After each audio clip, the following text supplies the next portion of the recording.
Ration కార్డుల వ్యవస్థలో మార్పులు రానున్నాయని పౌర సరఫరాలు నీటిపారుదల శాఖ మంత్రి ఎన్ ఉత్తమ్ కుమార్ రెడ్డి వెల్లడించారు. లబ్దిదారులను వారి ఆర్థిక స్థితిని ఆధారంగా చేసుకుని 2 విభాలుగా విభజించమన్నారు. దారిద్ర్య రేఖకు దిగువన ఉన్న వారికి బీపీఎల్ కార్డులు, ఎగువన ఉన్న వారికి ఏపీఎల్ కార్డులు జారీ చేయనున్నట్లు మంత్రి తెలిపారు. బీపీఎల్ కార్డులను ట్రై కలర్ లో, ఏపీఎల్ కార్డులను గ్రీన్ కలర్ లో అందించే యోజన ప్రభుత్వంలో ఉందన్నారు. అసెంబ్లీ ఆవరణలో విలేకరులతో మాట్లాడుతూ ప్రస్తుతం రాష్ట్రంలో 2.8 కోట్ల మంది రేషన్ కార్డుదారులున్నారు. అర్హులందరికీ ప్రభుత్వం రేషన్ కార్డులు అందజేస్తోంది. కొత్త కార్డుల తయారీకి టెండర్లు పిలిచాం. ఈ ప్రక్రియ ఈ నెలాఖరులో పూర్తవుతుంది. ఏప్రిల్ నుంచి కొత్త కార్డుల జారీ ప్రారంభమవుతుంది. ప్రస్తుత కార్డుదారులకు స్మార్ట్ కార్డులు అందించనున్నాం.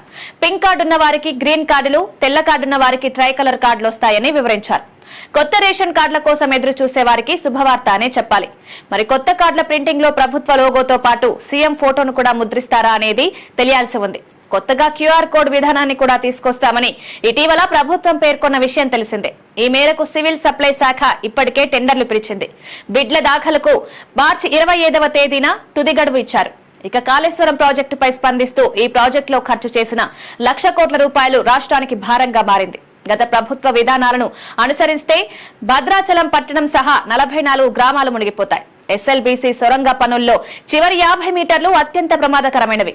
అందుకే రోబోల సాయంతో ఈ పనులను పూర్తి చేస్తున్నాం. ఈ ప్రక్రియకు రాతపూర్వక అనుమతి కూడా ఇచ్చాం. ప్రమాదాలు జరగకుండా జాగ్రత్తలు తీసుకుంటున్నామని వివరించారు.